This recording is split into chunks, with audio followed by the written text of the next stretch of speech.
পবিত্র ঈদ উল ফিতর উপলক্ষে কমলাপুর রেল স্টেশনে ঘরমুখো মানুষের উপচে পড়া ভিড়। কমলাপুর রেল স্টেশনে আছেন আমাদের সহকর্মী তৌফিক হাসান তুহাদ। সেখানকার সবশেষ পরিস্থিতি জানতে সরাসরি যুক্ত হচ্ছে তার সঙ্গে।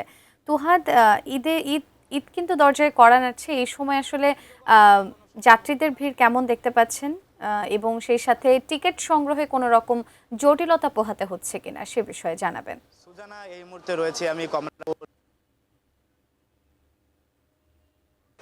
ভিতরকে ঘিরে যে মানুষ ঘরমুখো মানুষের যে পঞ্চগড় রুটে, অন্যটি দেওয়ানগঞ্জ ময়মনসিংহ রুটে চালু করা হয়েছে। কিছুক্ষণ আগে 9:30টার দিকে, ঠিক 9:30টার দিকে দেওয়ানগঞ্জের দিকে রওনা করেছে স্পেশাল একটি ট্রেন।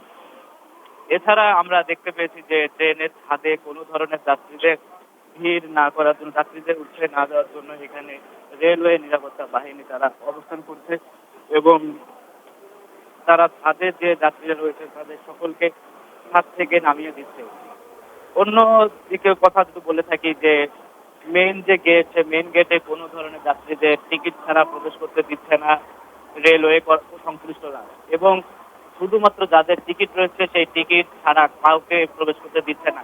অন্যথায় আলাদা করে তাদের স্ট্যান্ডিং যে টিকিট, সেই টিকিটের কথা বলছেন এবং অন্য 25% জন্য আলাদা স্ট্যান্ডিং টিকিটের ব্যবস্থা করা হয়েছে। তো এই ছিল সুজানা, কমলাপুর রেল স্টেশনে ঘরমুখী মানুষের পরিস্থিতি হচ্ছে।